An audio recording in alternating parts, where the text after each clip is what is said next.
The hardest part of decluttering after 60 isn't lifting boxes, it's carrying memories. And memories slow us down more than weight ever could. Think about it. Your back may ache when you move a heavy box, but what really freezes you is picking up a faded birthday card, a stack of letters, or a shirt your partner once wore. That wave of memory can stop you in your tracks far longer than any physical effort. For many seniors, this is why decluttering feels endless, not because they lack strength, but because they carry decades of stories in their hands. And here's the surprising truth: letting go doesn't have to mean erasing those stories. You can keep the heart of your memories without drowning in the physical objects that hold them. But what if you could honor your memories and still clear your space faster than you ever imagined? Imagine stepping into your living room next week and feeling lightness, clarity, and pride, without guilt, without tears, without second-guessing every decision. Picture your children visiting and seeing open chairs instead of stacks of magazines. Visualize your kitchen counter free of clutter, so you can cook your favorite meal without moving piles aside. It's not about discarding your past, it's about creating space for the life you still deserve to live today. Most people believe decluttering is only about toughness, about forcing yourself to throw things away. But that's outdated. The new way, the way that works for seniors, is to change the perspective, not just the action. You'll learn methods that let you preserve what matters most, even while you release what no longer serves you. And once you unlock that shift, decisions become quicker, lighter, and even joyful. Stay with me, because in the next moments you'll discover how to make peace with your past while creating space for a freer, brighter future. Seraphina is 68 and lives in a quiet Kentucky town. For most of her life, she was the neighborhood seamstress. Her shop wasn't fancy, but it was where brides came for last-minute adjustments, where proud mothers brought prom dresses, and where Sunday suits were mended for church. Every stitch she sewed seemed to weave her into the lives of those around her. When she retired, she closed the shop, but she didn't close the door on the fabric, the tools, and the keepsakes. Bolts of cloth, scraps of lace, half-finished dresses, and notes from customers all came home with her, until her closets and spare rooms became crowded with pieces of her past. She often laughs softly, almost sadly, when she opens her closet and sees piles of fabric spilling onto the floor. Every scrap of cloth feels like a person I once knew. That's why my closets overflow. For Seraphina, decluttering isn't about objects, it's about people, memories, and years of work that built her identity. Each spool of thread reminds her of a promise kept, each unfinished hem whispers of time that slipped away. The clutter isn't just mess, it is her biography. And that's why every attempt to clear space feels like tearing out pages of her own story. But Seraphina also longs for freedom. She wants her home to be welcoming again, not crowded with boxes stacked to the ceiling. She wants her granddaughter to be able to play on the living room floor without tripping over bags of fabric. She dreams of sitting at her sewing table with only the essentials around her, working on projects by choice rather than being buried under obligations she no longer carries. Deep inside, she knows she cannot step fully into the next chapter of her life until she learns how to release what is weighing her down. Her journey is not about erasing the years she spent serving others. It's about deciding which pieces of her story deserve to stay close and which can be honored in memory rather than in storage. As we move forward, Seraphina's choices will guide the tips you'll learn. Each strategy is not just theory, it's the exact shift that allowed her to create peace, space, and dignity without losing the essence of who she is. Her story will show that decluttering faster is possible, even when every item feels like part of your soul. Tip 1. The Future Guest Chair Vision. Seraphina always kept her rocking chair by the window, a spot where the late afternoon light poured in and where she once worked on hems for neighbors or rocked her daughter to sleep. Over the years, though, the chair became surrounded by clutter. Stacks of fabric, unfinished quilts, plastic tubs of buttons, and half-written notes spilled across the floor, making the chair feel less like a place of comfort and more like a forgotten relic in a crowded room. One day, she paused and asked herself a question she had never considered: what will this chair mean in 5 years? In her mind, she saw her granddaughter walking in as a young woman, taller, wiser, carrying her own stories. Would that girl find space to sit comfortably beside her grandmother? Or would she be forced to perch on the edge of clutter, squeezing between boxes, unable to relax? That thought cut deeper than any to-do list ever could. Seraphina realized that her clutter wasn't just filling space, it was pushing out the people she loved most. And for the first time, she understood that decluttering wasn't about losing things. It was about making room for moments that hadn't happened yet. So she began what she now calls her future guest chair vision. Every time she picked up an item, she asked, "Does this deserve to share space with the people I want to welcome in my future?" If the answer was no, the decision became easier. A bent thimble that no one would use again? It didn't deserve the chair. A torn scrap of fabric saved for someday but untouched for 30 years? It wasn't worthy either. But the quilt her granddaughter helped stitch, the cushion embroidered with her late husband's initials, those belonged beside her chair, because they represented love, continuity, and connection. This shift in mindset changed everything. Instead of wrestling with guilt or drowning in nostalgia, Seraphina began decluttering with purpose. Each decision was no longer about throwing away, it was about protecting the space she wanted her granddaughter to enter, the laughter she wanted to share, the dignity she wanted to keep. By anchoring her choices in love and vision, she moved faster, with less hesitation, and with greater peace. And this is the lesson for anyone watching: don't just think about what to throw out. Imagine who you want sitting in your chair 5 years from now. A grandchild, a neighbor, a close friend, maybe even yourself, stronger, freer, happier. Hold on to the items that make that vision possible, and release the rest. You'll find that the clutter melts away faster than you expected, because you're not just cleaning a room, you're preparing a future. So let me ask you, who do you imagine sitting in your favorite chair 5 years from now? Share it in the comments below. Your answer might just become the filter that finally sets you free. Tip 2. The Memory Playlist Sprint. For Seraphina, silence often made decluttering feel heavier. Each time she tried to sort through her sewing room, the quiet only amplified the weight of memories tied to every spool of thread and every folded fabric. Then one afternoon, instead of reaching for another box, she reached for her old radio. She tuned into the same country hits she used to hum along to in the 70s while working late in her shop. Suddenly, the room didn't feel so overwhelming. It felt alive again. She realized that music, more than any timer or checklist, could carry her forward. She created what she called her memory playlist sprint. She filled it with her favorites, songs from Dolly Parton, Willie Nelson, Loretta Lynn, tunes that once kept her fingers stitching long into the night. Now, instead of measuring her progress by the number of boxes she opened, she measured it by the length of a song. When a 3-minute track played, she challenged herself, clear one surface before the last note ended. If the next track was longer, maybe 5 minutes, she aimed to sort a whole drawer. Each song became a round, each chorus a gentle push, and the rhythm moved her faster than she ever thought possible. The beauty of this method wasn't just speed, it was emotion. Music softened the sting of letting go. A quilt scrap felt less like a burden when her favorite tune was lifting her spirit in the background. Even when she stumbled across items that carried sadness, the melody steadied her heart, reminding her that joy and sorrow can coexist. With each song, she found herself moving, not pausing, and her energy lasted longer than before. What Seraphina discovered is something anyone can try. You don't need silence to declutter, you need rhythm. Build a playlist from the songs that once filled your teenage years, the melodies from your wedding dance, the music that made you laugh with friends on long car rides. Then let those songs set the pace. Don't worry about perfection, focus on movement. By the time your playlist ends, you'll look around and see real progress. Clearer tables, lighter shelves, open spaces where clutter once sat today. So let me ask you, what's the one song from your younger years that could get you moving again today?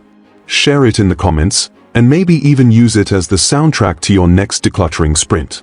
You'll be surprised how fast memories can move you forward. Tip 3. The Gratitude or Guilt Check.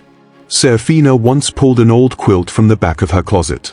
It was half-finished, the stitches uneven where she had stopped years ago. For a moment, her heart sank. Instead of joy, she felt the weight of guilt, guilt for never finishing it, guilt for holding on to it all this time, guilt for letting it become another reminder of what she had left undone. She realized that so many of the items filling her home carried this same energy. They weren't treasures. They were quiet accusations. And that's when she made a simple but powerful shift. She would keep only what sparked gratitude and release what carried guilt. She called it her gratitude or guilt check. Every time she touched an object, she asked herself one honest question: does this item bring me gratitude or guilt?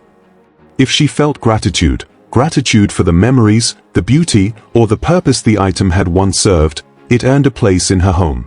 But if the object made her shoulders heavy with guilt for being unfinished, unused, or simply unwanted, it was time to let it go. Gratitude stayed. Guilt went. This process was more than decluttering, it was emotional freedom. The gratitude items reminded her of the life she had lived well: the apron she wore cooking Sunday dinners, the dress she made for her daughter's graduation, the framed note from a client who became a lifelong friend. Those stayed because they added joy. But the fabric scraps saved for projects that never happened, the broken sewing machine parts she had promised to fix someday, the patterns she never opened, all of them whispered guilt, and all of them left. The power of this method is how quickly it speeds up decisions. Instead of wrestling for hours over whether something might be useful or could be valuable, the heart gives the answer in seconds. Gratitude feels light, guilt feels heavy.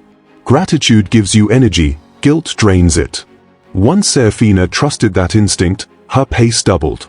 And here's the truth: seniors often hold on to things not because they love them, but because they feel guilty letting them go.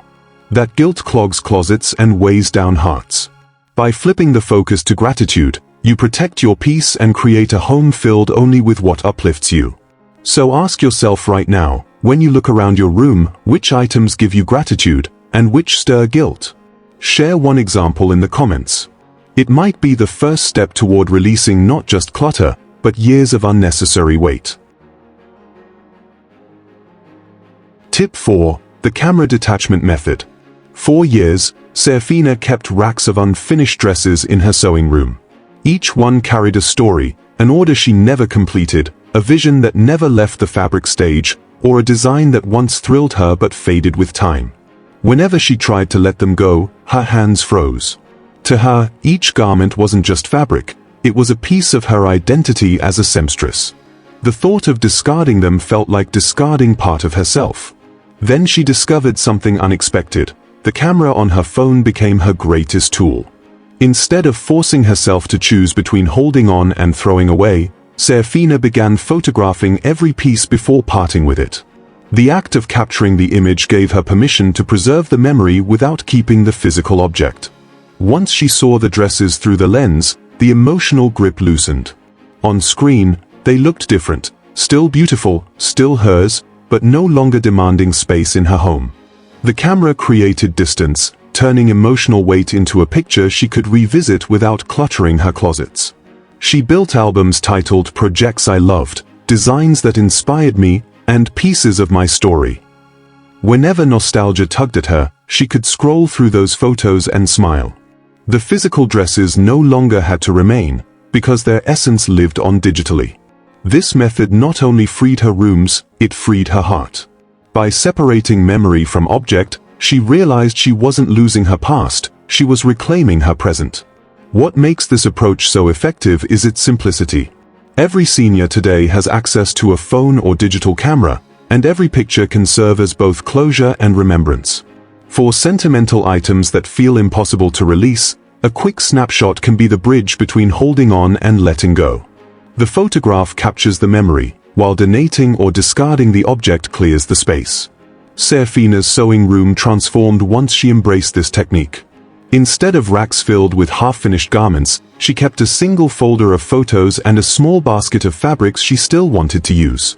Her space felt open again, and her creativity returned. Now consider your own home. What if you photographed the things you can't bring yourself to release? Would seeing them through a lens help you let go faster? Try it once, and you may discover that a camera isn't just for capturing life, it's for setting you free. Tip 5. The unexpected visitor test. One Saturday morning, Seraphina stood in her kitchen surrounded by half-folded laundry, fabric scraps stacked on the counter, and mail piled high on the table. The doorbell rang, and her heart skipped. Thankfully it was only the mail carrier. But in that split second, she felt a rush of embarrassment. If it had been her church friends, what would they have seen? Would they have had to shuffle papers aside just to sit down? That moment sparked a powerful realization. Clutter is often most visible when you picture how others would experience your space. From then on, Seraphina began using what she called her unexpected visitor test. She would walk into a room and ask, if someone I admire knocked on my door right now, what would I try to hide first? Those piles of unsorted magazines in the living room, the bags of fabric crowding the hall, the cluttered sewing table with dust collecting in corners, those became her priority targets.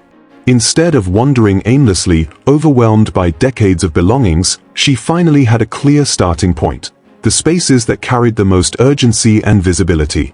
This simple shift made decluttering easier and faster. She no longer asked herself vague questions like, "Do I need this someday?" Instead, she thought, "Would I want someone I respect to see this right now?" That emotional filter cut through hesitation. And once she cleared those areas, her confidence grew. Each time she imagined welcoming guests into her home without shame, she felt lighter and more motivated to keep going. The beauty of this method is its practicality. We often tolerate clutter for ourselves, but when we imagine how it looks through another's eyes, we see clearly what truly matters. For Seraphina, this wasn't about impressing others, it was about reclaiming dignity. She wanted her home to reflect the warmth of who she was, not the burden of what she carried. Try it yourself. Walk into your living room, kitchen, or hallway and imagine a knock at the door. What would you scramble to hide? Those items are your next step. Clear them first, and you'll not only reduce clutter, you'll restore peace to the spaces where life actually happens. Share in the comments. If someone dropped by today, what's the first pile you'd hide? Tip 6. The 5-minute farewell. One of the hardest moments for Seraphina came when she held a small silver thimble, worn smooth from decades of use. It wasn't expensive, but it was priceless to her. It had belonged to her mother, passed to her when she was just beginning to sew. Through that thimble, her mother had guided her hands, teaching her patience, precision, and pride. Every stitch she made with it felt like a conversation across time. Letting it go felt impossible, like betraying not just an object, but a relationship. But Seraphina realized something profound. Sometimes the only way to release an item is to give it a proper goodbye. She sat quietly with the thimble in her hand and allowed herself 5 minutes. She thought about the dresses her mother had made, the way she would hum hymns while sewing, the lessons tucked into those long afternoons. She remembered making her first dress for school, her mother's approving smile, and how that tiny thimble made her feel capable of creating beauty. She let herself honor it fully, giving space for gratitude and memory before releasing the weight.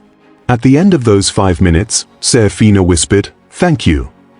She kissed the thimble, placed it in a donation box, and closed the lid. It wasn't a rushed decision, it was a ritual of respect. And when she set the box aside, she felt lighter, not guilty. By giving the object a farewell, she kept the memory alive while freeing herself from the physical burden. This method became a turning point. Instead of endlessly debating over sentimental objects, she gave each one a short ritual.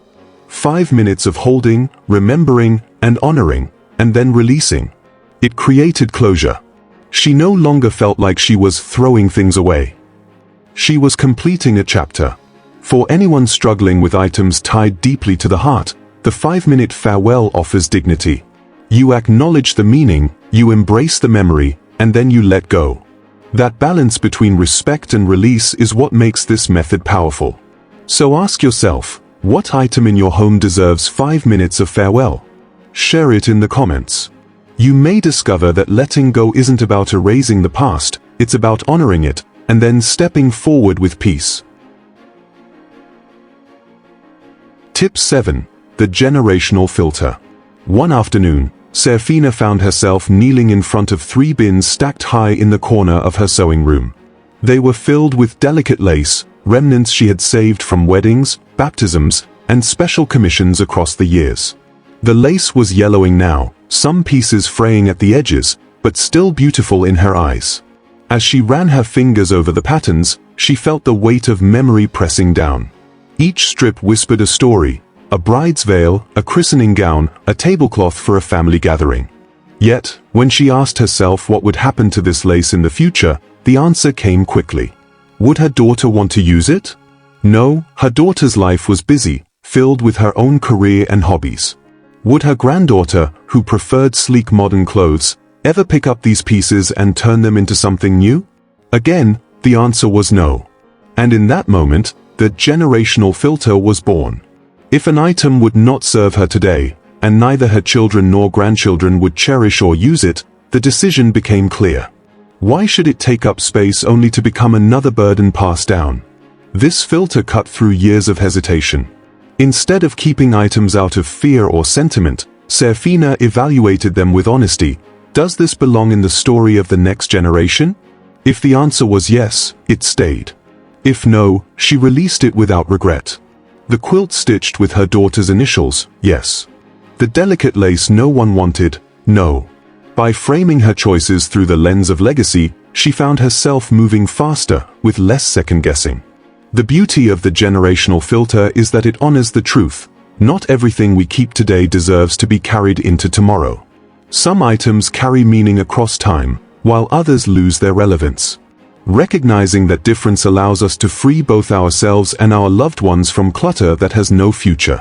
So pause and look around your own home. Would your children or grandchildren thank you for this item, or would they feel obligated to deal with it later? Share one example in the comments. You might discover that the clearest way to decide isn't about usefulness today, it's about whether your legacy is one of freedom or of burden. Tip 8. The Keepsake Capsule. For years, Seraphina felt torn between two worlds. On one hand, she longed for clear shelves and uncluttered rooms. On the other, she feared losing the scraps of her past that felt like pieces of her very identity. Each fabric sample reminded her of a customer's story, each ribbon carried the memory of a celebration, each button seemed too personal to discard. The thought of releasing them all left her paralyzed. That's when she discovered the power of creating boundaries, a small, intentional container that would protect what mattered most and release the rest. She took a single show box, sturdy but unassuming, and wrote on the lid in careful script, "Pieces of me." Inside, she placed only what truly spoke to her soul. A swatch from the dress she made for her daughter's wedding, a square of fabric from her very first paying job, the golden button her late husband once teased her about losing. Each one earned its place in the box because it carried deep, irreplaceable meaning. When the box was full, she stopped. The boundary was clear. Everything else, no matter how almost meaningful it felt, had to go. The Keepsake Capsule freed her. Instead of drowning in endless piles of half-precious scraps, she curated her history into something small, sacred, and manageable. The capsule gave her the comfort of knowing her story was preserved, but it also gave her permission to let go of what no longer needed to stay. What once filled closets now fit neatly in her hands. That shift gave her back not only space in her home, but also peace in her mind. The beauty of this method lies in its simplicity. Seniors often struggle with letting go because they feel every item is significant. By creating a capsule, you draw a respectful line. You acknowledge the value of memory while preventing clutter from stealing your present. The capsule becomes a treasure chest, not a burden. So here's the question. If you had only one box to hold the pieces of your story, what would you choose? Share your answer in the comments. You may find that by protecting the best, you gain the freedom to release the rest. Tip 9. The walkthrough with fresh eyes. After weeks of progress, Seraphina thought she had finally made headway in her home. Yet something still felt heavy, as though the rooms were whispering with clutter she could no longer see. That's when she tried a simple but powerful shift in perspective.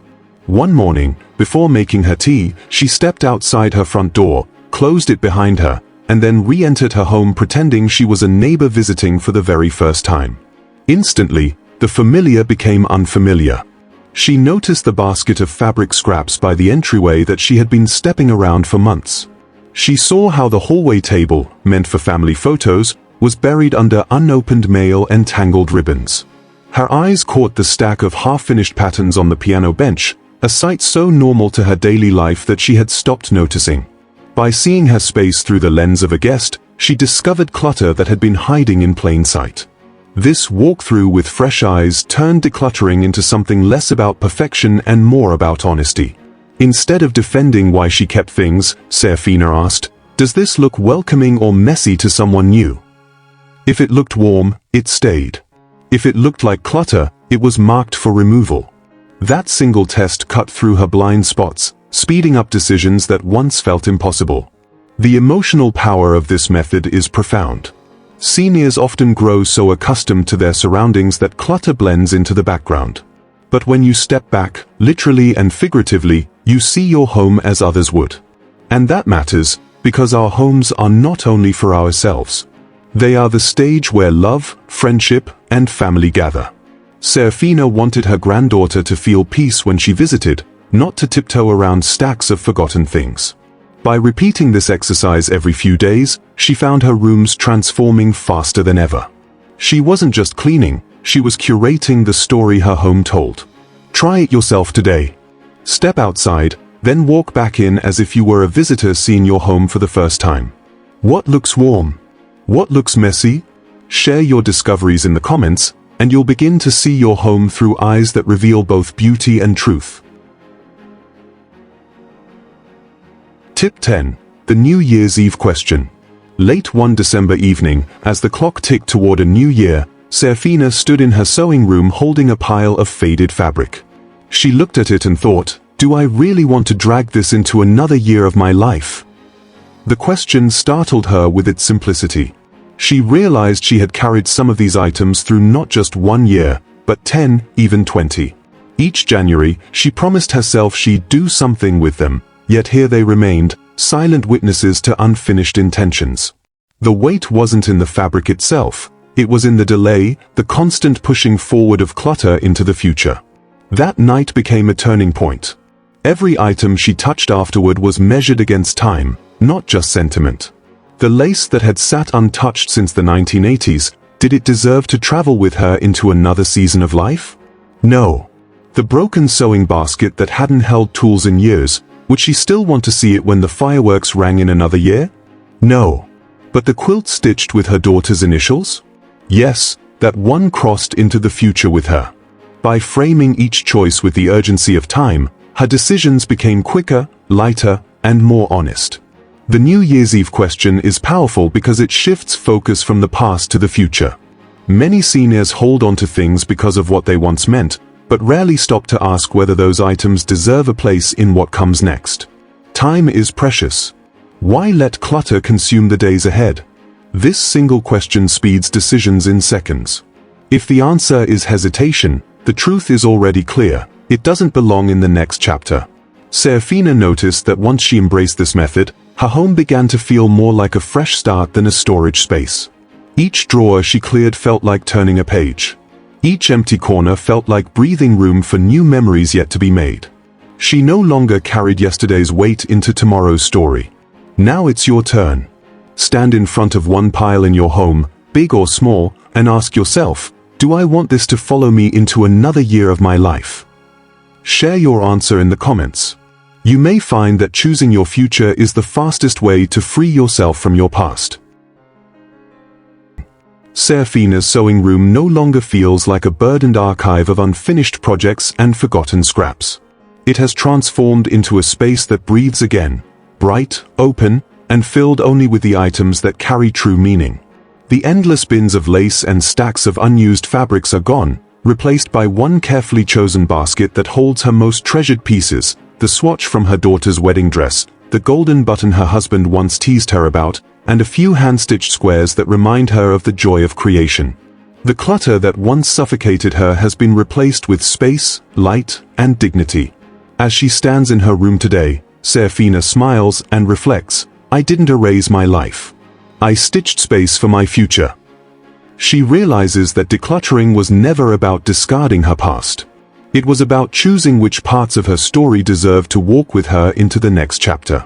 By letting go of guilt, honoring memories with photos, setting boundaries with a keepsake capsule, and asking the hard questions, she discovered that freedom is not in holding tighter, but in releasing with love. Her transformation is not just physical, it's emotional. She now walks into her sewing room and feels calm rather than overwhelmed. Her granddaughter has space to sit beside her again, not squeezed between boxes but welcomed into a home that radiates warmth. The music she plays while stitching fills the air freely, no longer muffled by piles of fabric. Every corner of her home tells a story of intention rather than chaos. This is the gift of decluttering after 60, not a loss, but a gain. Gain of clarity, gain of peace, gain of freedom to live the years ahead without being anchored by the weight of what no longer serves you. Seraphina's story is a reminder that it is never too late to make space for joy, for love, and for new beginnings. If Seraphina's journey inspired you, tap like, share this with a friend over 60 who deserves peace, and subscribe to Wise Aging Seniors, because freedom after 60 should feel lighter, faster, and easier.